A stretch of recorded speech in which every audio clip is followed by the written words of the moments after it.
So guys, সকাল সকাল রওনা দিয়ে দিলাম সুজুকি শোরুমের উদ্দেশ্যে। তো শোরুমে কিসের জন্য আসলাম তা তো আপনাদেরকে বলতে হবে না, আপনারা অবশ্যই বুঝে গেছেন। তো হ্যাঁ গাইস, আজকে আমি একটা বাইক কিনতেছি।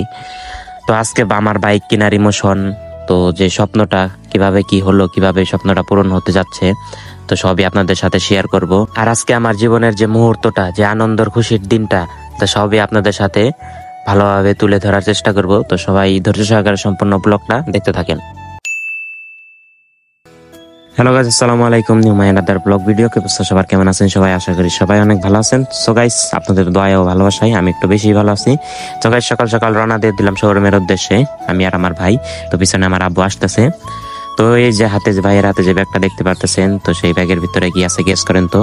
তো গেস করার দরকার না, আমি বলে দিতেছি। তো সেই ব্যাগের ভিতরে আছে টাকার বান্ডিল, তো যেগুলো দিয়ে আমরা বাইক কিনবো। সো গাইস, সম্পূর্ণ ব্লগটা দেখবেন, আশা করি সবাই লাইক কমেন্ট শেয়ার করে দিবেন।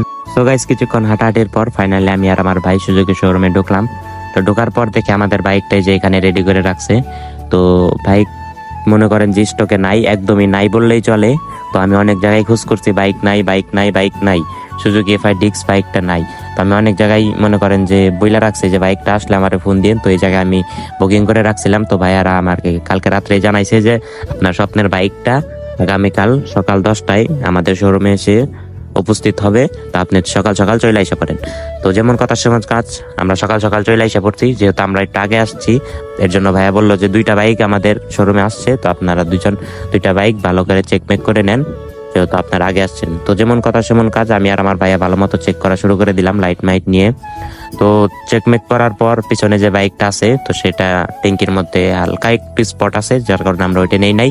তো আমরা সামনের যে বাইকটা রাখা আছে এটাই নিয়ে নিলাম। তো কিছুক্ষণ পর দেখলাম আব্বু চলে আসলো। তো আব্বু বলতেছে গাড়ি কোনটা, তো আমরা বললাম যে এইটা। তো তারপর আব্বু একটু ভালোভাবে দেখতেছে। আপনাদেরকে আরেকটা জিনিস দেখাই। তো টায়ারে দেখেন একটু মাটি ভরে আছে। তো ওরা খালি টাকা থেকে আইসা খালি স্টকে গাড়িটা ঢুকাইছে।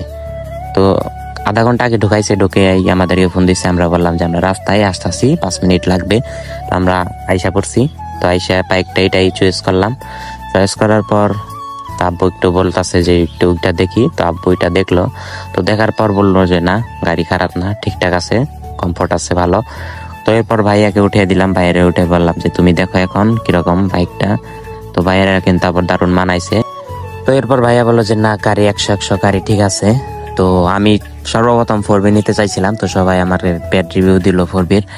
তো ভাইয়াও বললো যে না, 4B নিও না, তুমি এই বাইকটাই নাও। ভাইয়া ওই বাইকটা চয়েস করছে। তো আমি ওই বাইকটাই আগে থেকে অনেক পছন্দ করতাম। তো গাড়ি এইটা খারাপ না, পরে আমি ওইটা দেখলাম গাড়ি 100।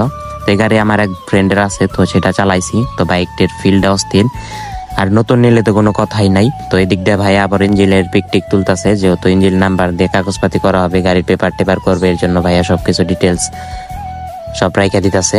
তো এরপর কাগজপাতির যা ঝামেলা সেটা আব্বু সামলাইতেছে, এদিক দিয়ে সবকিছু সইটই করে দিতেছে। তো এখন আমাদের আর কি, এখন আমাদের টাকা দেওয়ার পালা। আব্বুর অনেক কষ্টের টাকা। তো এখানে আমারও কিছু আছে আর কি জমানো। তো আর বাদ বাকি সব আব্বুর। আর এই দেখেন, আমরা টাকাটা এমন জায়গায় করে নিয়ে আসছি, তো কেউ দেখলে আমাদের সন্দেহ করবে না যে এর ভিতরে এত টাকা আছে। তো এর জন্যই মূলত এই ব্যাগে আনা। তো রাস্তাঘাটের কথা তো বলা যায় না, কখন কি হয়ে যায় এতগুলা টাকা। তো এর জন্য আমরা এই ব্যাগে করে আনছি, কাপড় চোপড় দিয়ে মুড়িয়ে। তো এদিক দিয়ে ভাই খুব সুন্দর করে টাকাগুলো গুনে নিতেছে।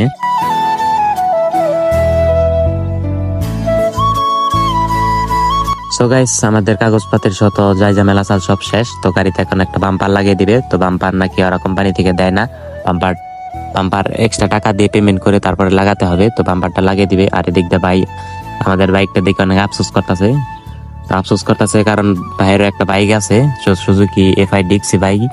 তো ওই যে ভাইয়ের বাইকটা ভাই আফসোস করতেছে, কারণ সেই ঈদ অফারে নিতে পারলে 7,000 টাকা ক্যাশব্যাক পাইতো। এর জন্য একটা আফসোস করতেছে। তো কিচ্ছু করার নাই, আমরা যেহেতু ঈদের কিছুদিন আগে নিয়েছি, 2 দিন আগে, তো এর জন্য আমরা ঈদ অফারটা পেয়েছি। তো এদিক দিয়ে যে ভাইটা বাম্পারটা খুলতেছে, বাম্পারটা একটন সেট করে দিবে, ভালোভাবে ফিটিং করে দিবে। আর আসলে বাম্পারটা থাকলে আর কি হয়, বাইকটা পড়লে আপনার ধর অনেকটা নিরাপদ পাওয়া যায়। তো এই যে বাম্পারটা সুন্দরভাবে লাগিয়ে দিতেছে। গাইস, আরেকটা বিষয়, সবাই ক্ষমা করবেন আমাকে, আমার ভালোভাবে ভয়েসটা দিতে পারতাছি না, আমার ঠান্ডাও লেগেছে। আর হইলো কি, অনেকদিন ধরে ব্লগটা আপলোড করি না, ব্লগের ভয়েসটা দেই না। তো অনেক মুখে অনেক জড়তা আটকে গেছে। তো সবাই ক্ষমা দৃষ্টিতে দেখবেন। ভিডিওতে কোনো ভুল ত্রুটি হলে সবাই ক্ষমা দৃষ্টিতে দেখবেন। আর যারা আমার ইউটিউব চ্যানেল থেকে দেখছেন তারা চ্যানেলটা সাবস্ক্রাইব করে দিবেন, আর যারা ফেসবুক পেজ থেকে দেখছেন তারা পেজটা একটু ফলো করে দিবেন। আর এদিক দিয়ে ভাই আমার সবকিছু বুঝিয়ে দিতেছিল, যেহেতু নতুন বাইক নিয়েছি এটা সবাইকে বলে দেয়, বুঝিয়ে দেয় যেহেতু, তো সেহেতু আমাকেও বুঝিয়ে দিতেছে তো কিভাবে কি করতে হবে, কিভাবে কয় কিলো হলে আপনার সার্ভিস দিতে হবে, আর 5 RPM এর বেশি তোলা যাবে না। তো সবকিছু বলা শেষে শোরুমের ভিতর থেকে বাইকটা নিচে নামিয়ে নিয়ে আসলো। তো আমাদের কিছু ফটোশুট করার ছিল, সেগুলো আমরা করে ফেলেছি। এখন আমাদের বাড়ির উদ্দেশ্যে রওনা দেওয়ার পালা। তো এখন যেহেতু আমরা এক বাইক নিয়ে 3 জনে আসছিলাম, আব্বুর বাইকে অনেক কষ্ট হয়েছে। তো এখন যেহেতু নতুন গাড়ি ডাবলিং করা নিষেধ, তো ভাইয়াকে পাঠাইতেছে পাম্পে তেলের জন্য। তো ভাইয়া তেলের জন্য চলে যাবে।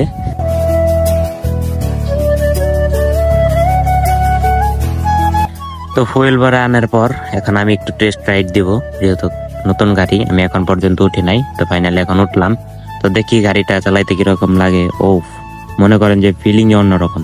আপনি যদি থ্রোটলটা একটু বাড়ান তো মানে মজাই মজা। যে নতুন গাড়ি চালাইছে মানে শোরুম থেকে নামিয়ে সেই বুঝছে নিউ গাড়ির মজাটা কি। তো আমি একটু টেস্ট রাইড মানে বেশি দূরে যাই নাই, ওই সামনে থেকে ঘুরান দিয়ে চলে আসা পড়ছি, যেহেতু ঈদের অনেক জায়গা মেলা, রাস্তায় অনেক জ্যামঘাট।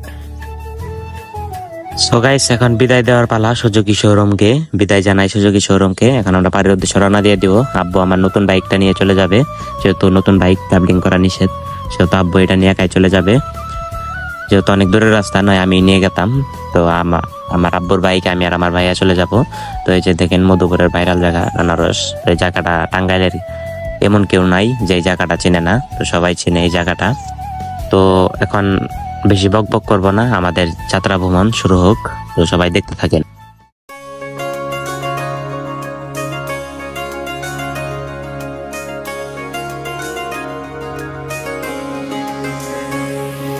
স্বপ্ন টানে দিলাম পাড়ি অচিন পথে আপন ছাড়ি,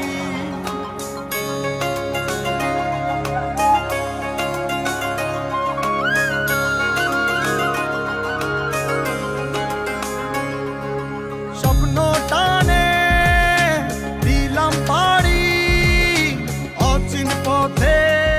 তো গাইস সবকিছু যা ঝামেলা সাইরা ফাইনালি অনেক সাধনার পর আমার বাইকটা আমার রুমে ঢুকাইলাম। তো এই দেখেন মারুফ আমার থেকে বেশি এক্সাইটেড ছিল আমি কবে বাইক কিনবো। তো মারুফকে নিয়ে যাইতে চাইছিলাম, যে কোনো একটা কারণবশত নিয়ে যাইতে পারে নাই। তো সবাইকে অনেক ধন্যবাদ, চ্যানেলটা সবাই সাবস্ক্রাইব করে দিবেন। সো গাইস ব্লগটা বেশি লং করবো না, আজকে ভিডিওটা এই পর্যন্তই। দেখার জন্য কোনো ভিডিওতে সবাই সুস্থ থাকবেন, ভালো থাকবেন, আল্লাহ হাফেজ।